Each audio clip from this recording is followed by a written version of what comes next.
quiero danzar, con todas mis fuerzas quiero danzar,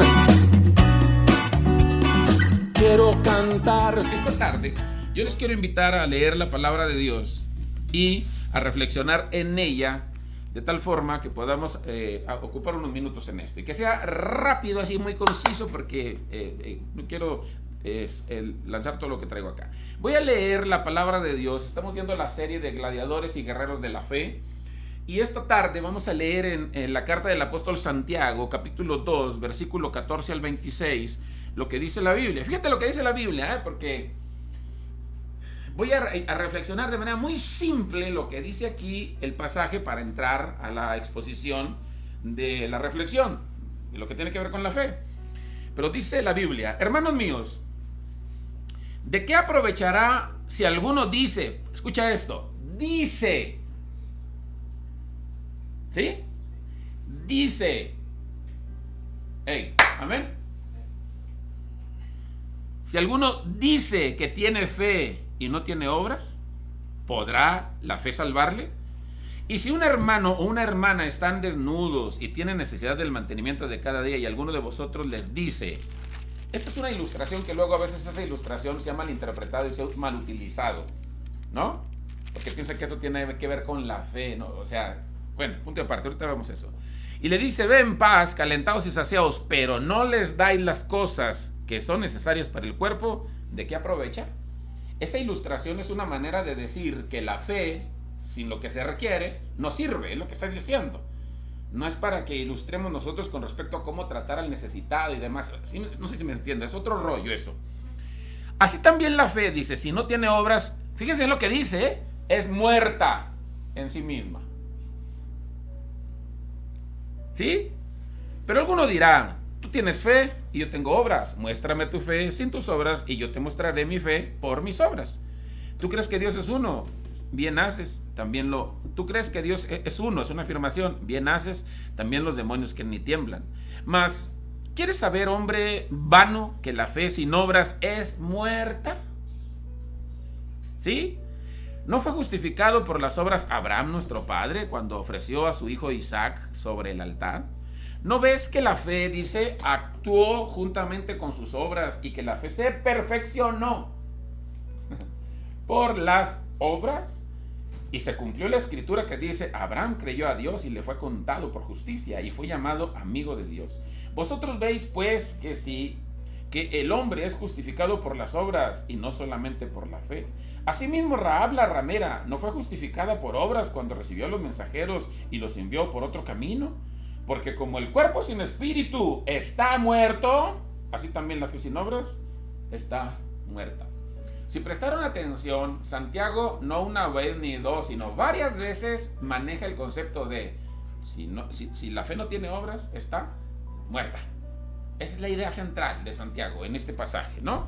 Entonces, vamos a orar y luego les digo cuál es el tema. Te damos gracias, Señor, por este día, por esta ocasión, esta bendición, por esta palabra que has traído para nosotros, Señor, desde este momento, Dios, y por esta inquietud que tenemos, Dios, de aprender, de crecer, de reflexionar, de mejorar, Señor, nuestro estilo de vida, de ser capaces, Señor Jesús, de manejar, Dios, nuestra condición de tal manera que acorde al momento y a la circunstancia nosotros podamos, Dios, aprovechar al máximo nuestro paso por esta tierra. En el nombre poderoso de Jesús. Amén, amén, amén, amén.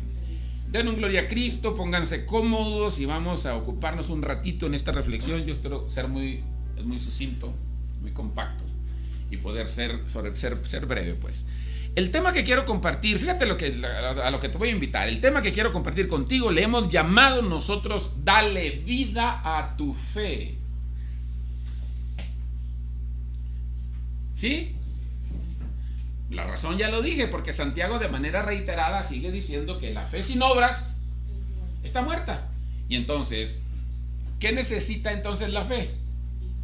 Pues necesita vida. Ahora, ¿quién le va a dar vida a la fe? Según lo que dice Santiago, cada uno de nosotros, porque tiene que ver con lo que yo haga. Fíjense lo que digo. Ahora, voy a manejar esta idea porque luego es algo que a mucha gente le pasan una de dos cosas. Mucha gente se engancha con la idea de una contradicción Y mucha gente en la iglesia se confunde con la cuestión de, bueno, pero ¿qué no se supone que la salvación es por gracia? Y dice la Biblia, no por obras, para que nadie se gloríe, porque esto es un don de Dios.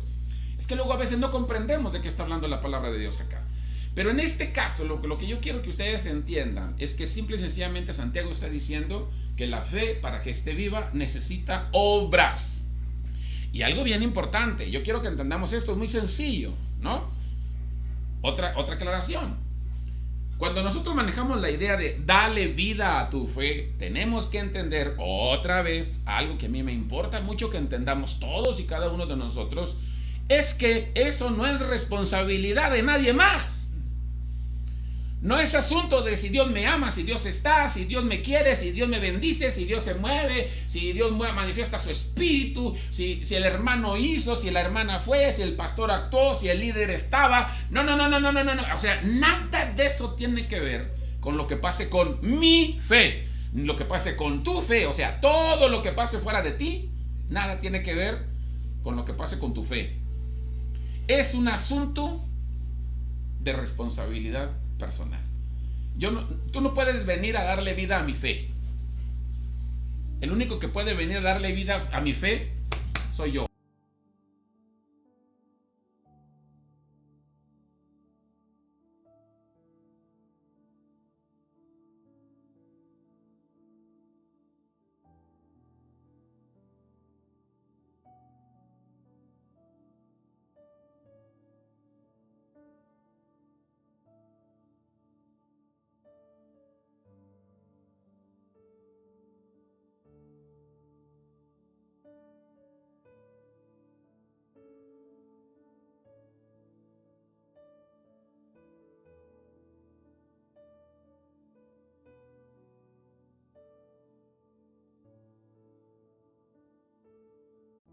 Con decir que se cree, solo decir que se cree.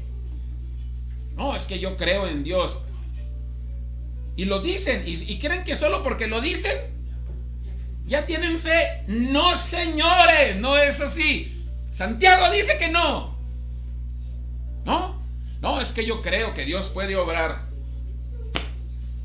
Pues no es suficiente. O sea,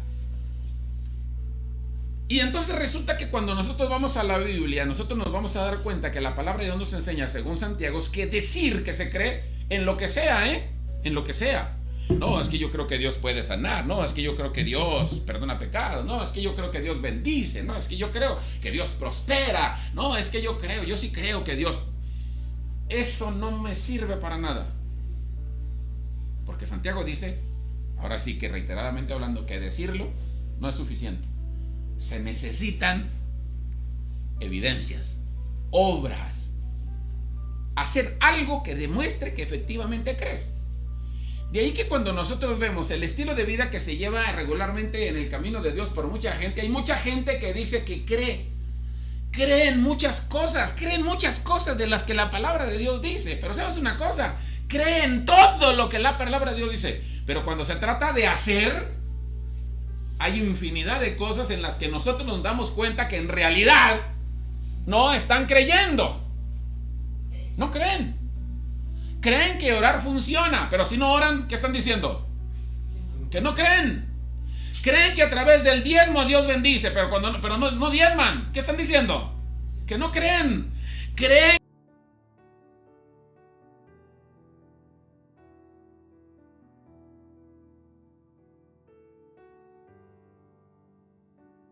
Lo dice, y Dios nos libre, ¿no? Luego a veces se pueden pararse enfrente y echar gritos cuando tienen oportunidad, pero de 20 oportunidades que tienen de ir a una celebración van una. ¿Qué quiere decir?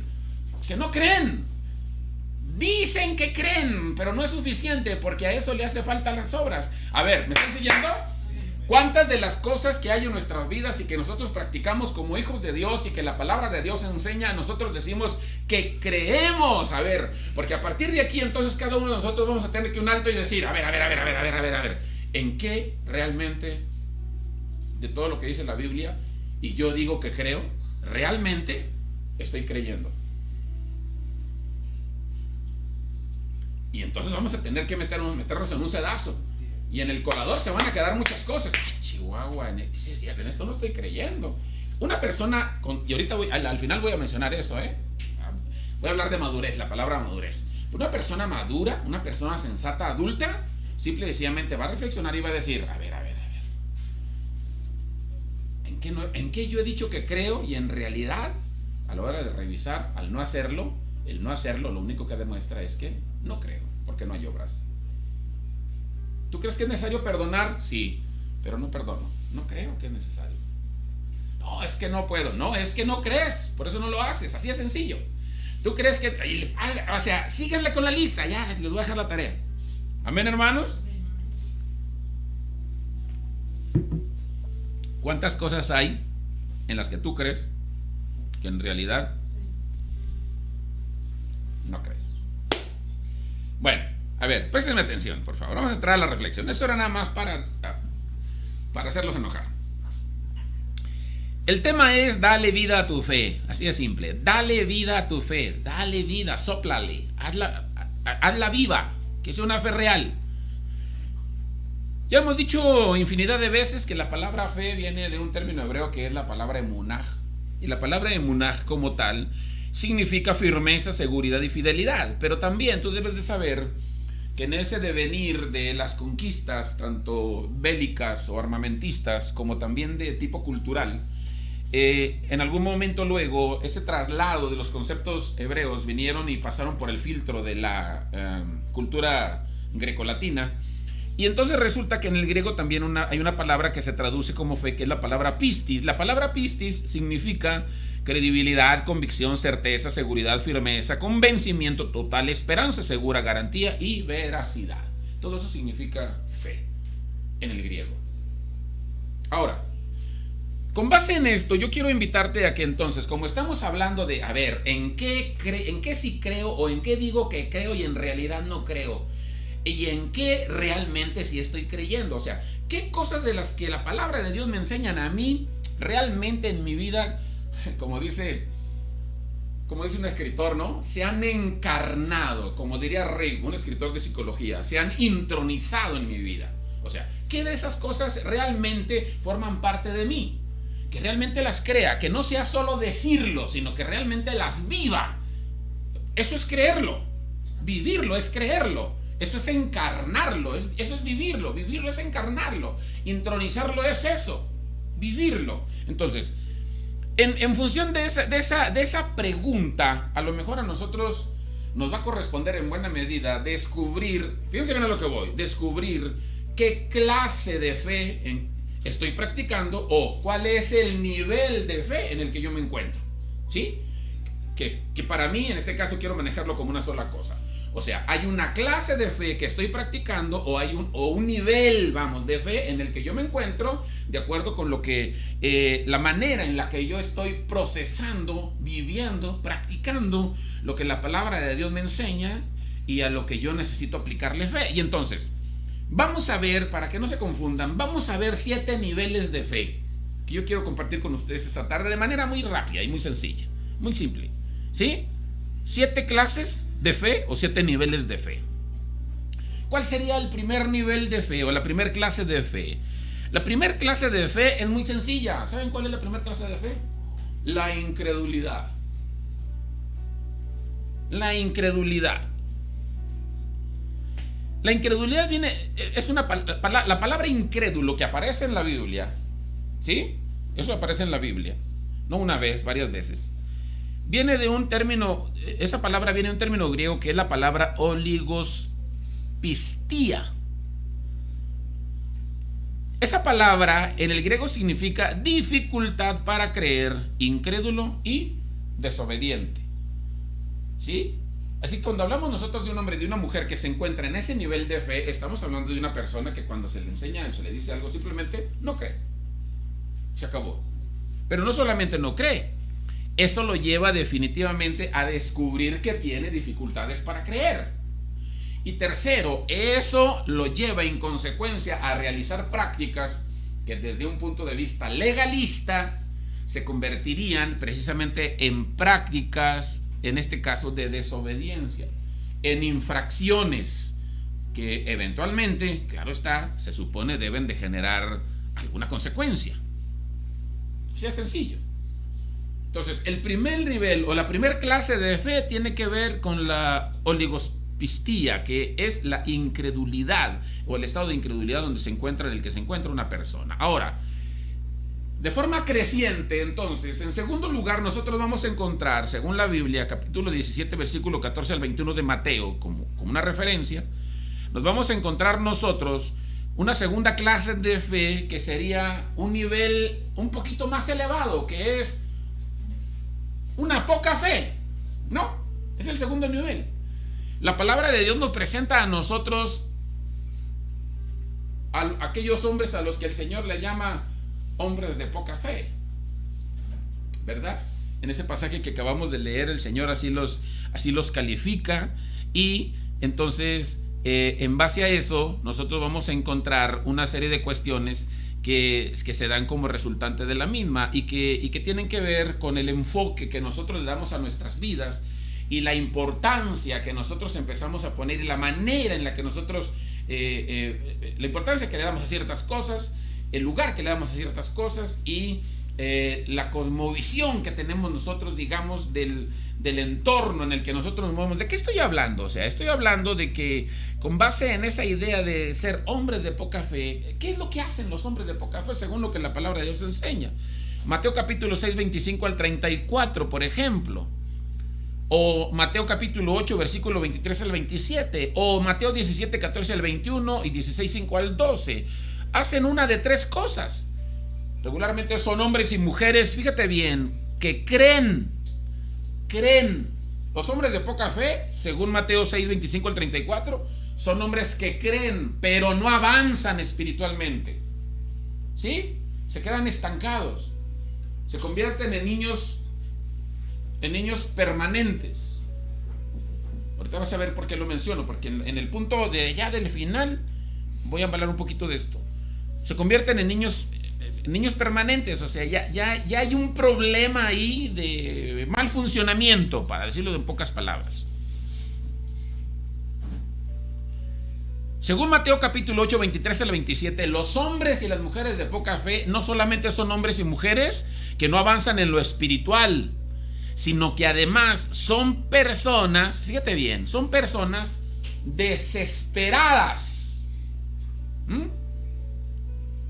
Es como lo dije, es propio de la falta de madurez y propio de la actitud de un niño. Son desesperadas porque no están creciendo.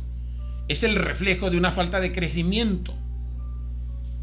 De tal manera que esos hombres y mujeres desesperadas regularmente lo que hacen es que frente a las circunstancias difíciles, lo que hacen es que terminan estancándose simple y sencillamente, y no tienen la capacidad de resolver las cosas.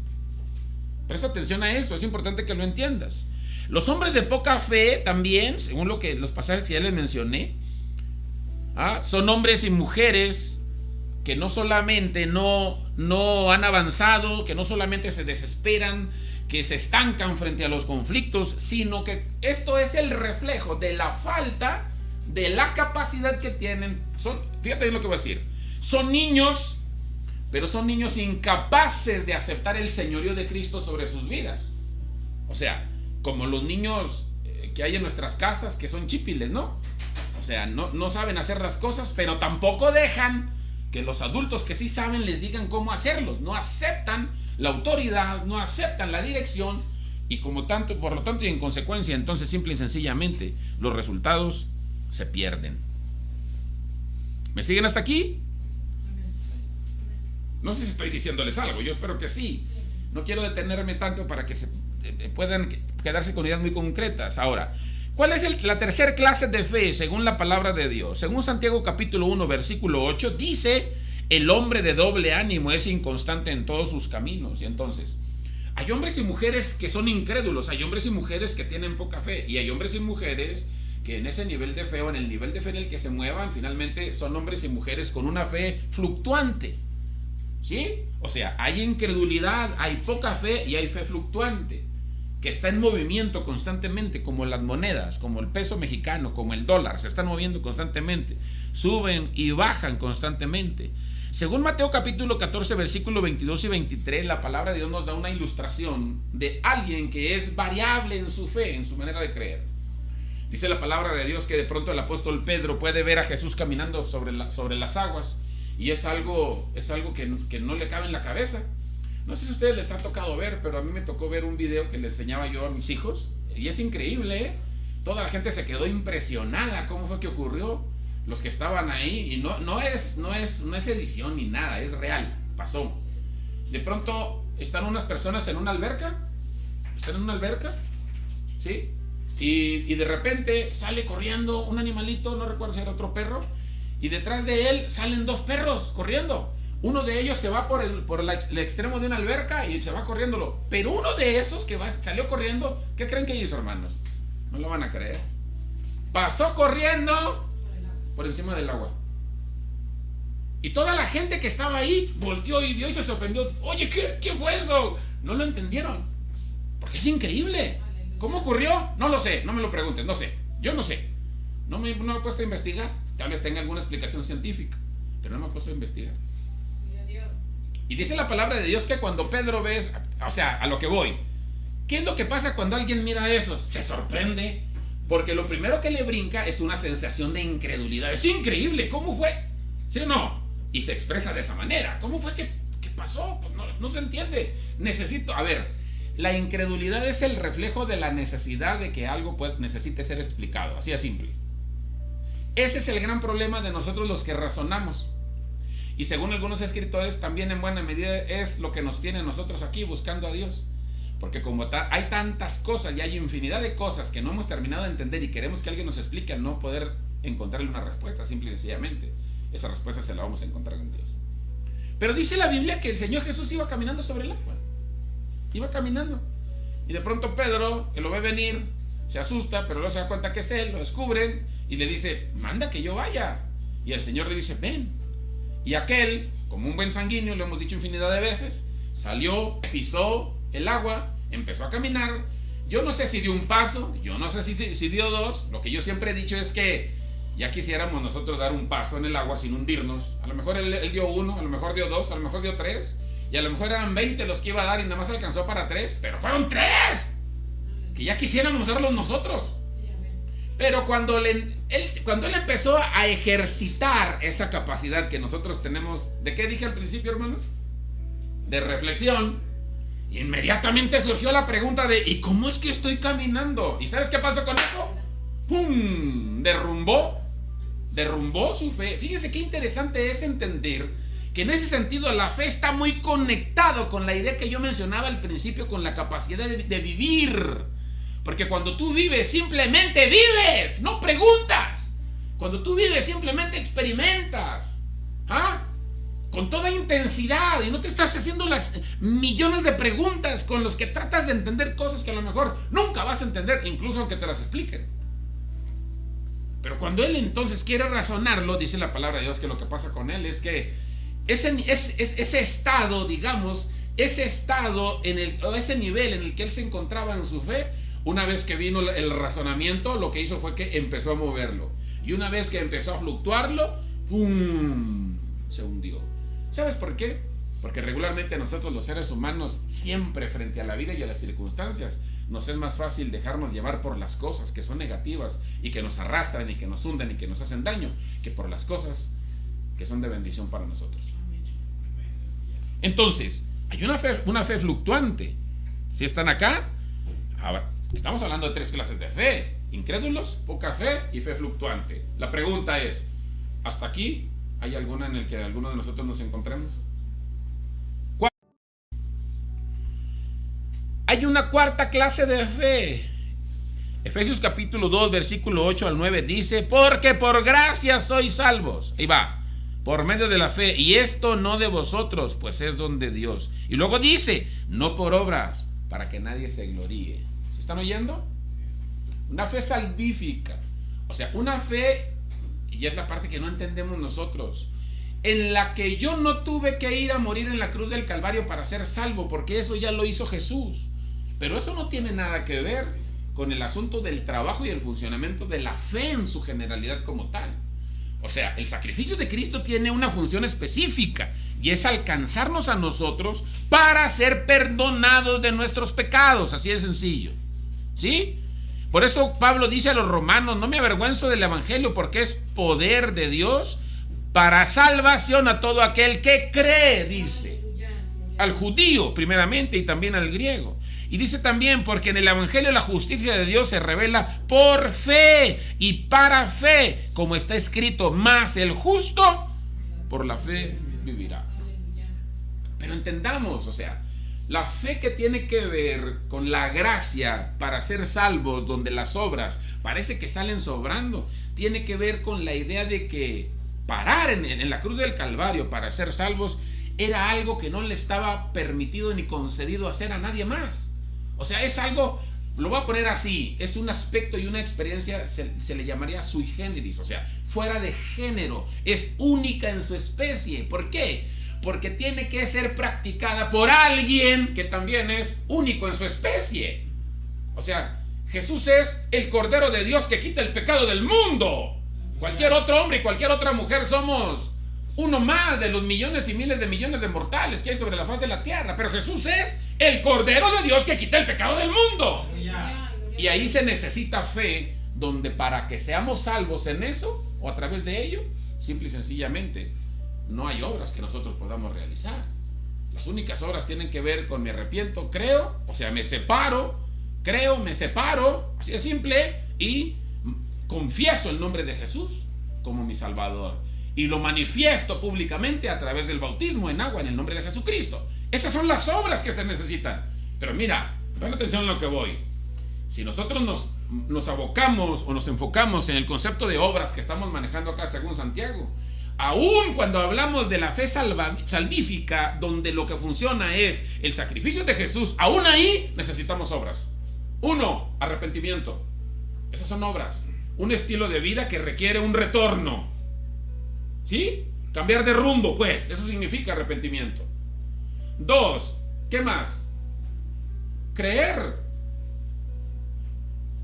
Y una capacidad de creer que se manifiesta o se expresa en una manifestación o una profesión pública de fe.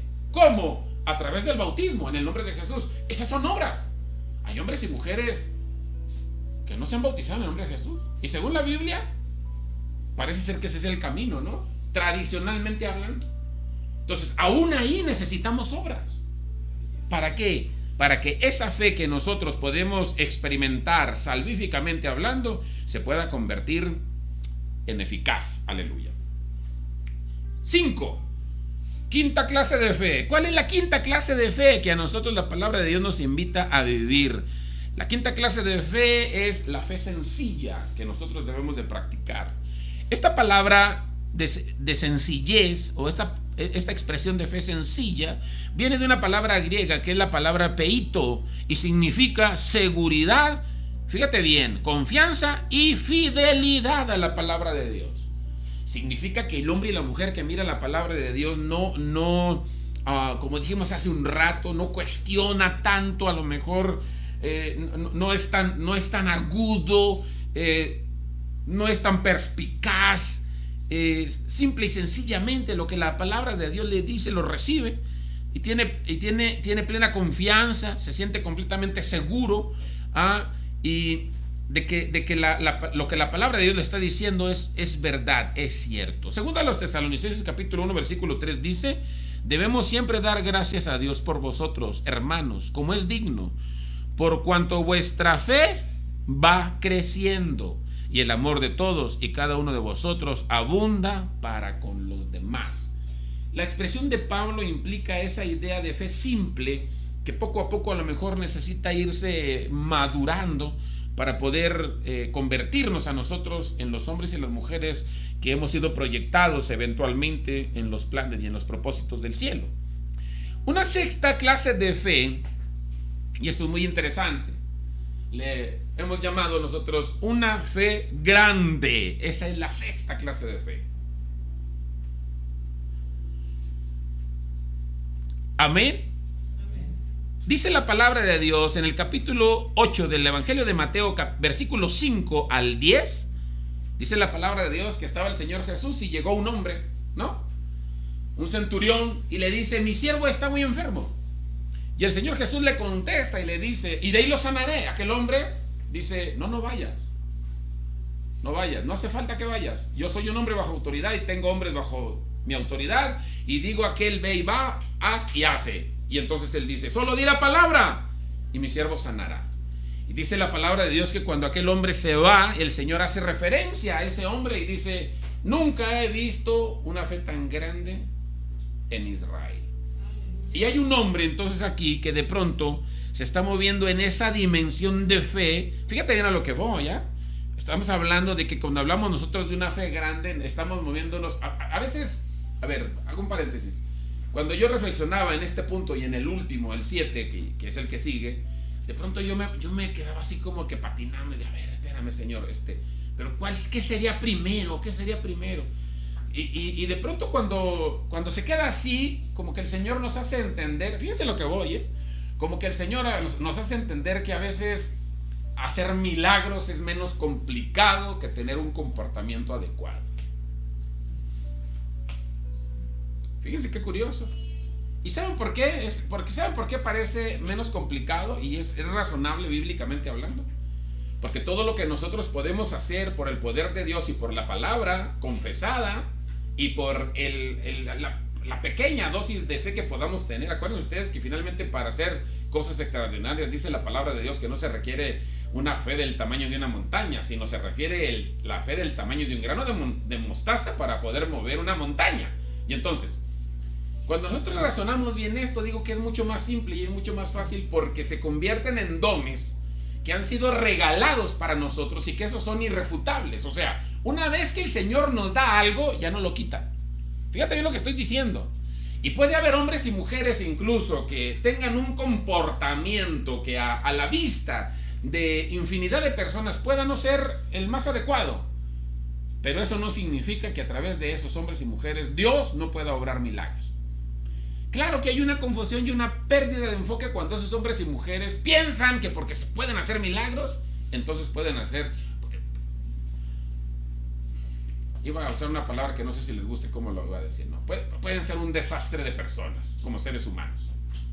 Porque al cabo hacen milagros. Ellos pueden pensar que a través del que Dios se mueva, Dios está aprobando el cómo son como personas. No sé si me estoy entendiendo, y no significa necesariamente eso. Lo que significa es que Dios dio dones que son irrefutables y que el Señor no los quita. Y como ya se los dio, te los di. Si se puede convertir en el medio a través del cual ese hombre y esa mujer pueda entender que Dios quiere hacer de su vida un modelo de persona. Pero puede ser que nunca lo entiendan. No sé si me expliqué. ¿De qué estoy hablando? De esto. Porque el punto 6... y el punto 7, de pronto me quedé así pensando como que, a ver, ¿qué es primero? ¿Qué no se supone que deberíamos primero ser modelos de personas para que haya milagros de Dios? Y de pronto la palabra de Dios enseña la inversa. Porque Dios es extraño, ¿no? Y entonces, una fe grande, fíjate bien fíjate bien lo que estoy diciendo. Una fe grande es esa fe grande que se mueve ya en la dimensión donde los milagros pueden empezar a ocurrir. Y entendamos por milagro esto que estamos mencionando, para no explicar ahorita toda la maraña que traigo con respecto al concepto de milagros. Entendamos por milagros esto. Ese hombre que va y dice, di la palabra. También hay una experiencia, ¿no? Donde una mujer va y le pide al Señor ayuda, Mateo capítulo 15 versículo 28, por un hijo que tiene problemas de salud serios. Y entre los labios del Señor Jesús hay una expresión muy interesante que el Señor lanza: mujer, grande es tu fe. Y eso a ella le da la posibilidad de conseguir la respuesta que está buscando de parte del Señor para la necesidad que ella tiene. Así es que miren qué interesante. A ver, revísenlo. Incredulidad, ayúdenme. Poca fe, fe fluctuante, ¿qué más? Una fe salvífica, ya creí que el Señor es real. ¿Qué más?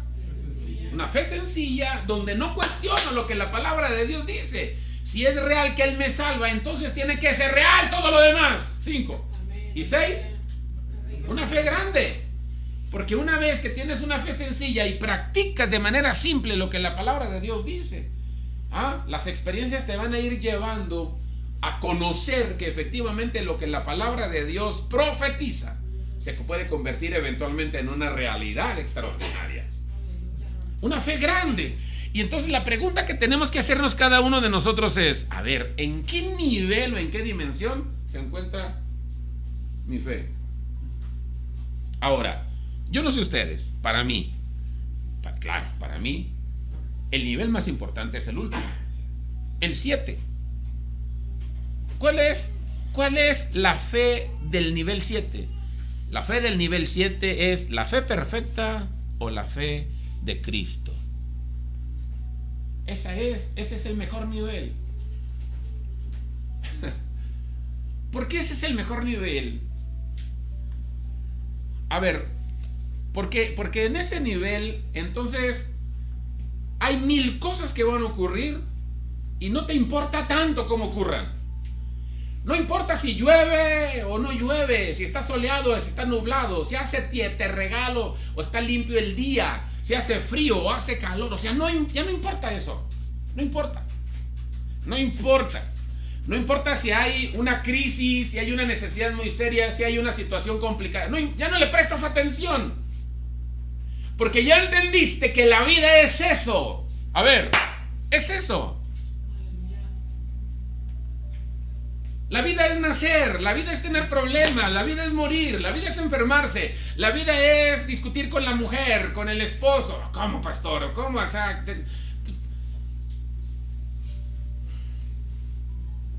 la vida es tener hambre, la vida es cansarse, la vida es dormir, levantarse, bañarse, ir al baño. Esa es la vida. Esa es la vida. La vida es trabajar. La vida es estar de buenas un día, de malas otro, regularmente, dependiendo de los temperamentos, de las circunstancias, con todos los factores de diferencia que haya. La vida es eso. O sea, un hombre y una mujer que se mueven en el nivel de fe 7, entonces se entiende y dice, es la vida, no pasa nada. Oye, pero está duro. No importa, vamos a ver cómo lo resolvemos. Acuérdense, ya dijimos que hay los hombres que se mueven en una y las mujeres que se mueven en uno de los niveles de fe de atrás son hombres y mujeres que se estancan, que se frenan, que no saben resolver las cosas. En el nivel 7, no importa, ya vamos a ver. Es el hombre y la mujer que se mueven con la plena certeza y seguridad. Ahí va, fíjense bien, con la plena certeza y seguridad de que Dios tiene el control de todas las cosas. No importa qué ocurra, ni qué tan rápido ni qué tan lento. No importa cuánto tiempo pase. No importa a través de quién, no importa de qué manera, no importa qué, nada importa. ¿Por qué? Porque Dios tiene el control.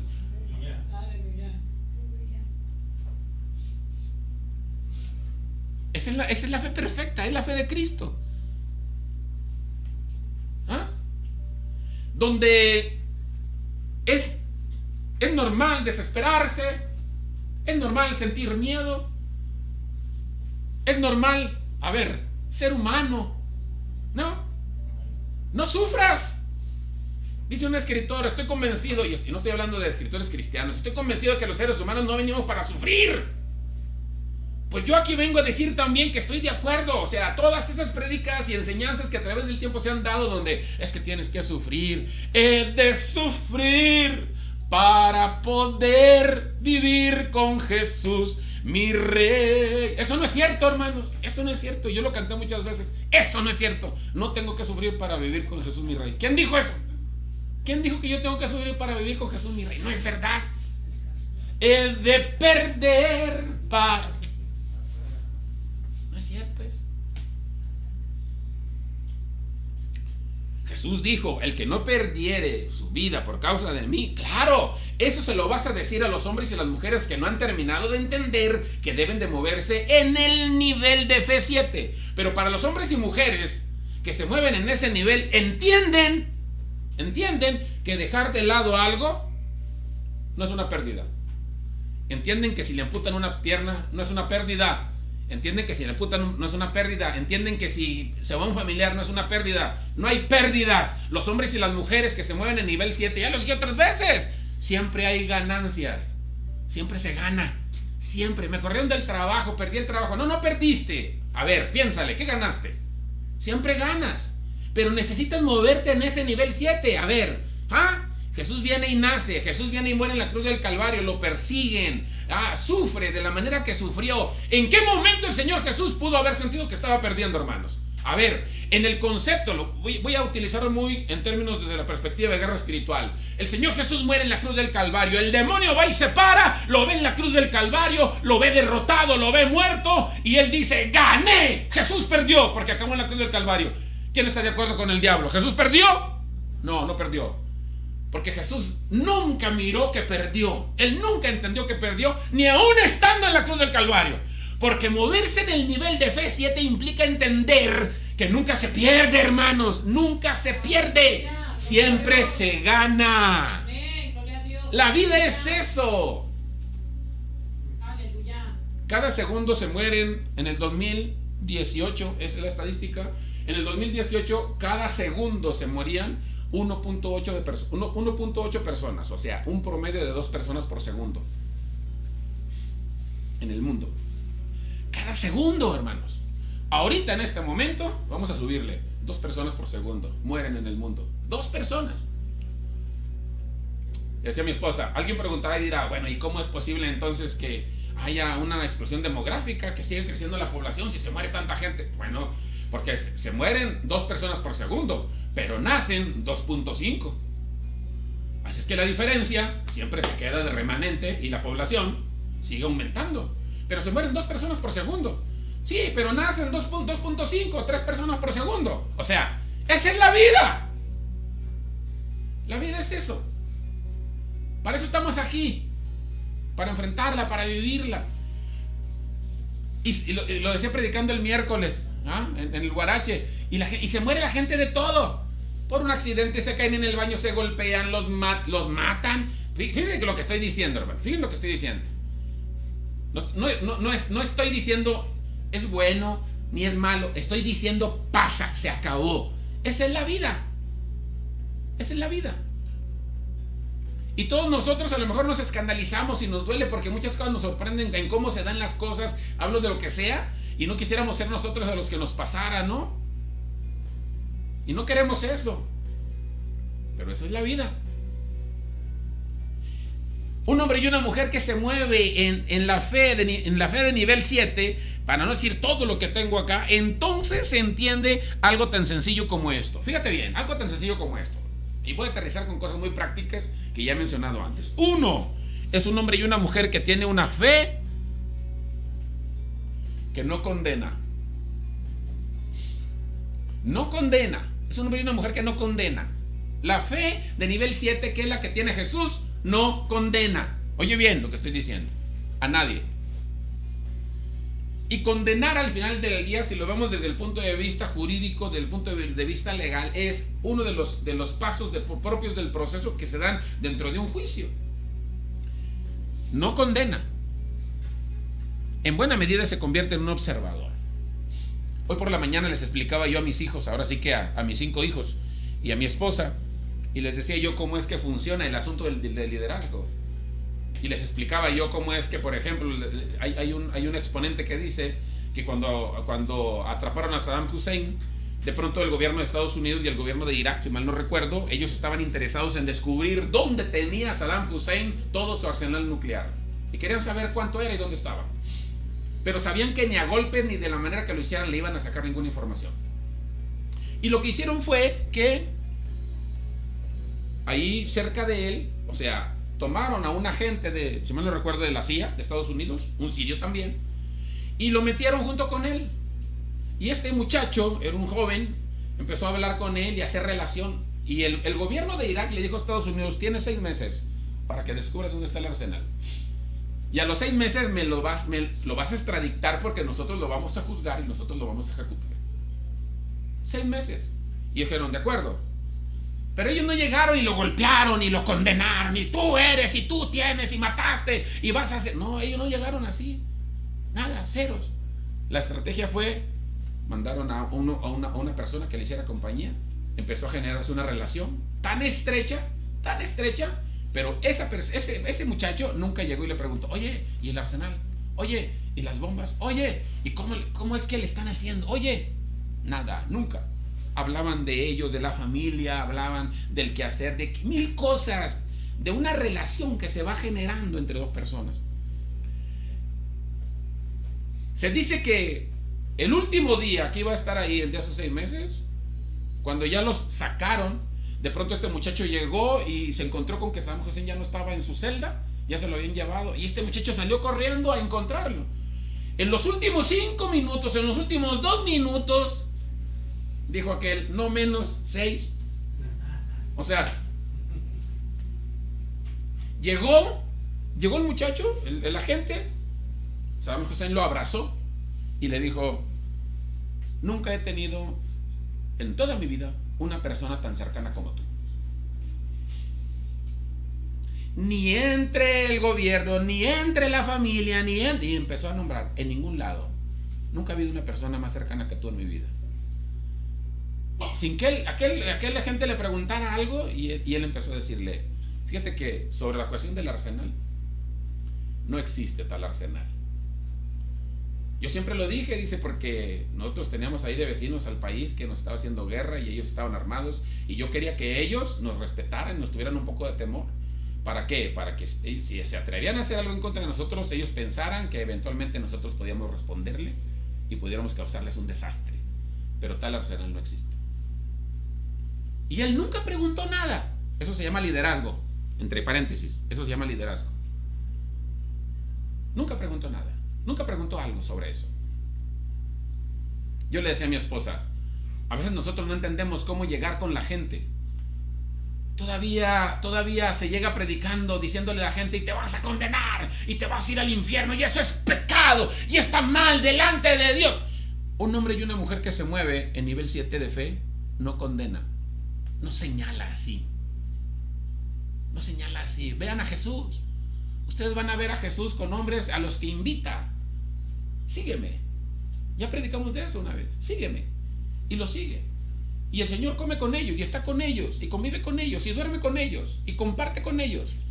Y todas las cosas íntimas que ocurrían entre ellos, estoy 1000% seguro que hubo infinidad de cosas íntimas que trataron entre ellos, que aquí en la Biblia no están escritos. Y no lo digo yo, lo dice el mismo Juan. Porque si se hubieran escrito todas las cosas que el Señor hizo, dice hiperbólicamente hablando, ¿verdad? No cabrían en el mundo todos los libros que pueden escribirse acerca de lo que Jesús hizo. Y tiene que ver todo, incluso todo aquello que él trató con sus discípulos en secreto, en intimidad, en una relación de amistad.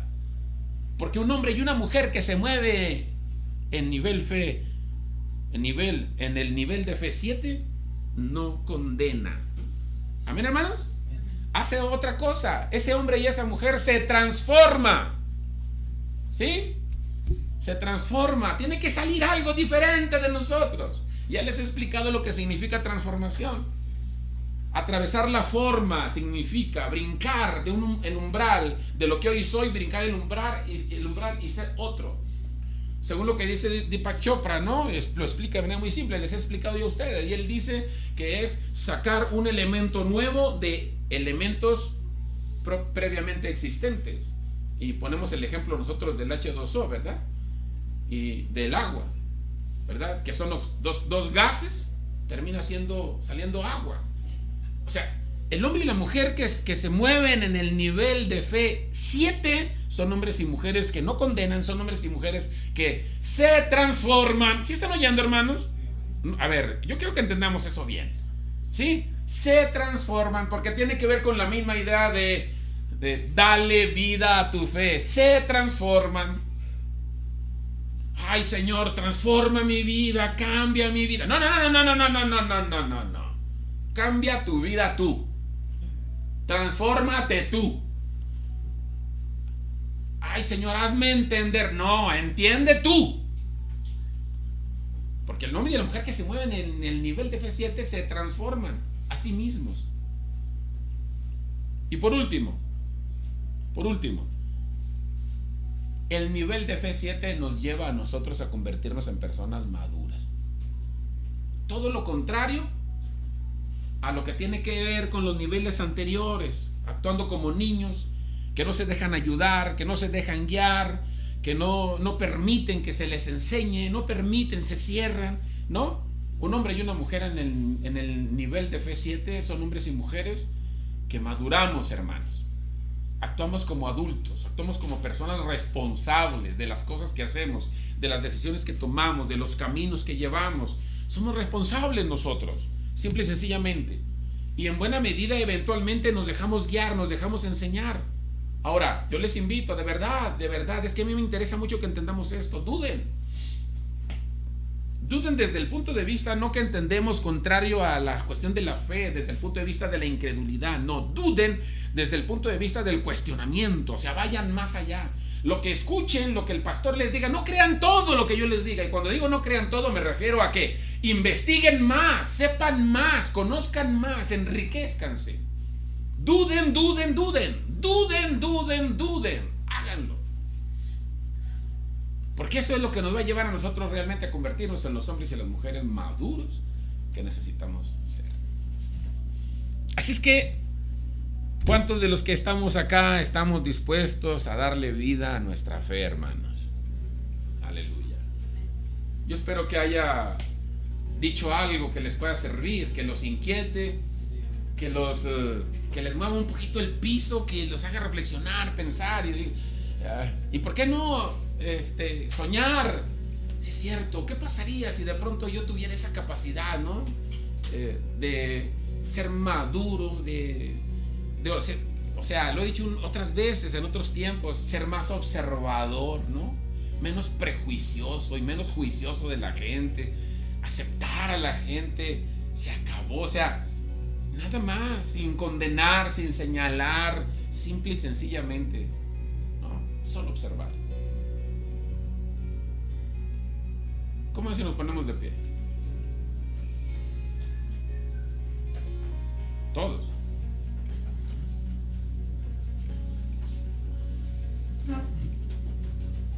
Vamos a cerrar nuestros ojos, ¿quieren? Pero yo les quiero invitar a que de verdad, o sea, cierren sus ojos y seamos todos reflexivos. Vamos a pensar ahora sí que hacia adentro y hacia atrás. Introspección, retrospección se llama eso. Hacia adentro, hacia atrás, en nuestras vidas. A ver, por favor.